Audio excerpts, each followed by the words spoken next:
Olá, sétimo ano, vamos lá para mais uma aula, onde essa aula de hoje a gente vai fazer uma revisão aí dos principais pontos da aula 8 e 9. Então, temos aí, na aula 8 e 9, o tema foi o Brasil na economia mundial. Então, vamos lá. Começando aí, né, por mercantilismo, que foi uma política econômica desenvolvida pelos estados europeus, aí nos séculos 16 e 18, baseado no absolutismo estatal e empresa privada. Caracteriza-se pela interferência do governo na economia, tendo como objetivo aí estabelecer as diretrizes econômicas do Estado Nacional.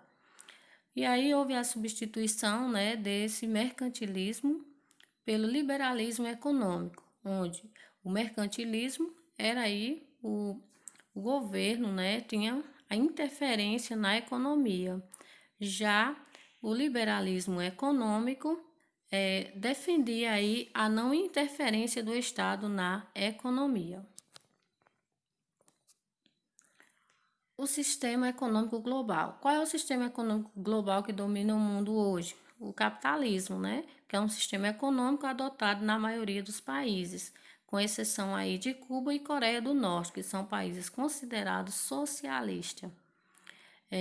Temos aí né, os princípios que regulam o funcionamento do capitalismo. Os principais deles são propriedade privada, lei da oferta e da procura, economia de mercado e a divisão de classes, né, a divisão de classes sociais que começou aí, né, a, a ser desenvolvida, a predominar mesmo aí com o início do sistema capitalista.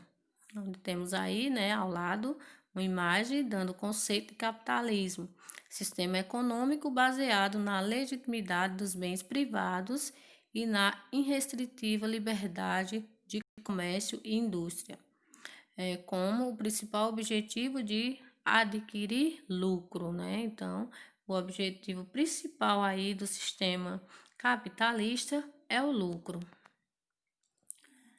Países centrais e países periféricos, onde aí a gente vai conhecer um pouco sobre esses dois grupos de países. Países centrais são nações que estão na condução do seu funcionamento e que desempenham decisiva participação no mundo globalizado.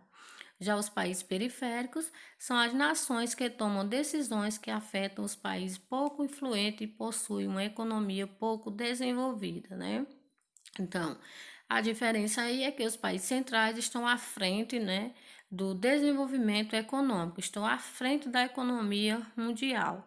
Já os países periféricos são aqueles países ainda que dependem dos países centrais, são os países que ainda estão em processo de desenvolvimento.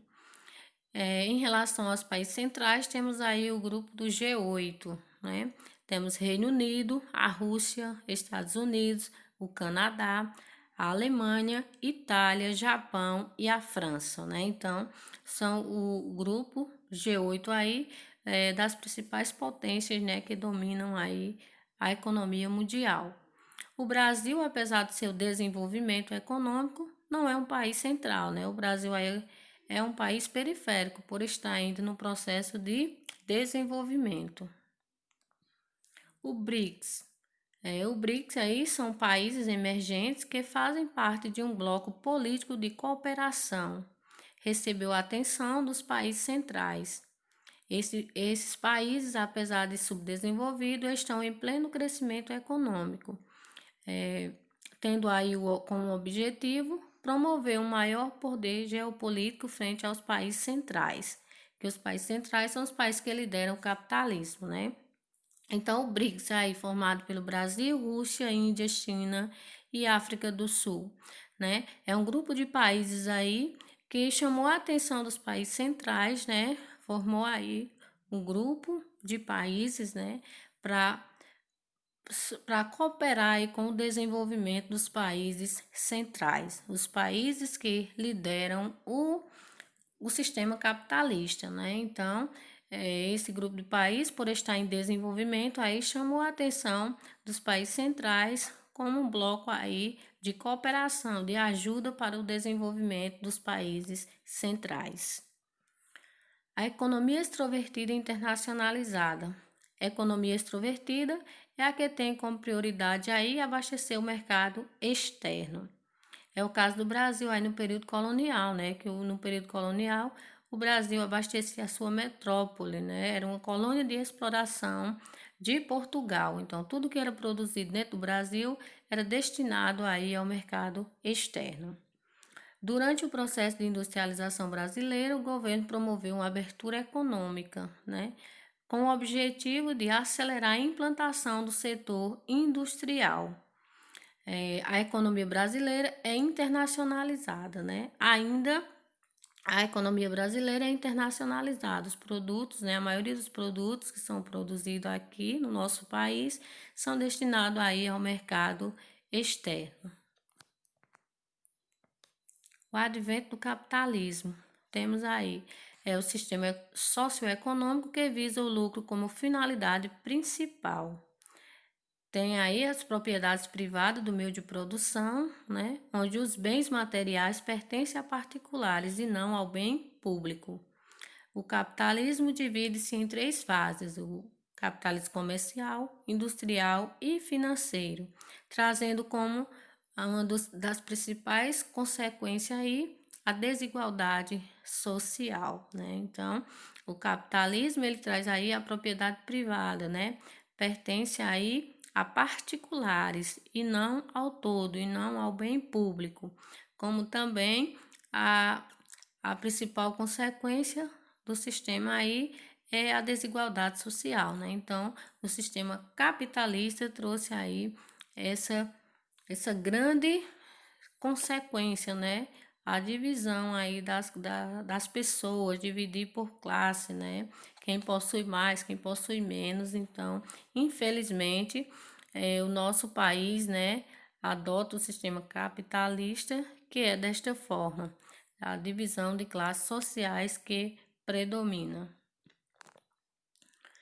O ciclo vicioso do mercado. O capitalismo possui um ciclo rotativo, onde, ao consumirmos um produto, estamos exigindo que o produto deste aumente sua demanda. O modelo de sociedade de consumo está tão enraizado na sociedade contemporânea que algumas pessoas chegam a afirmar que ele é irreversível. Então, o capitalismo, né, traz aí também uma de suas grandes consequências, o consumismo, né? Somos induzidos pelas propagandas aí ao consumismo, onde utilizamos muitos produtos, né, sem necessidade, só porque vimos aí na propaganda, achamos bonito ou mesmo alguém indicou, né? Então, temos esse grande problema aí em relação ao sistema capitalista. A balança comercial brasileira. Então, quando falamos aí em balança comercial, estamos nos referindo aí, né, à relação entre exportação e importação de produtos, onde quando a exportação supera a importação, dizemos que a balança comercial é positiva ou houve aí um superávit primário. Já quando a importação supera a exportação, a balança comercial está em déficit, né? Então, tem um esquema mostrando para vocês aí. Quando a exportação for maior do que a importação, então a balança comercial é positiva, houve aí um superávit. Já quando a importação for maior que a exportação, houve aí, né, um saldo negativo, onde a balança comercial está em déficit. Commodities, né? Que são matérias-primas que servem para abastecer o mercado estrangeiro. O Brasil se encontra abaixo da média mundial de exportação, onde os principais tipos de exportação do Brasil aí são do setor primário, principalmente do agronegócio. Os produtos que se destacam aí são a soja, o açúcar, a laranja, o minério de ferro e o petróleo. Os principais parceiros comerciais do Brasil, quem são aí, né?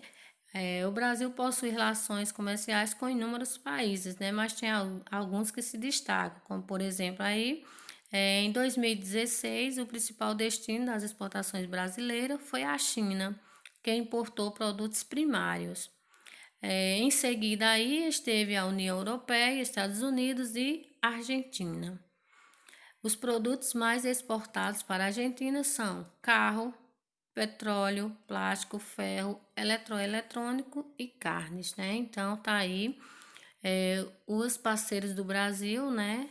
Na troca de mercadorias. Então temos aí a China, a União Europeia, Estados Unidos e Argentina.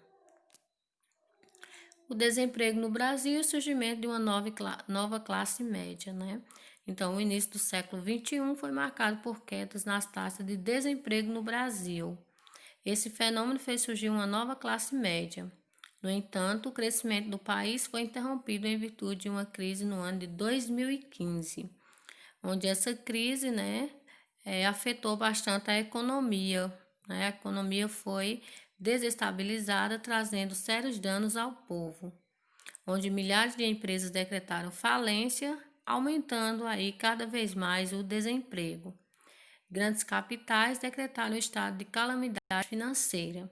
Então, o Brasil apresentou, né, uma queda nas taxas de desemprego aí no início do século XXI, só que essa crise de 2015 veio aí, né, para aumentar essas taxas aí de desemprego. Por quê? Porque muitas empresas faliram, né, tiveram que fechar, e aí com isso as pessoas ficaram desempregadas, né, não tiveram como trabalhar. Então, com isso, a taxa de desemprego aumentou aí devido a essa crise de 2015. Tá aí os principais pontos, né, dessas duas aulas que a gente já viu. Espero que tenha esclarecido mais alguma dúvida e até a próxima.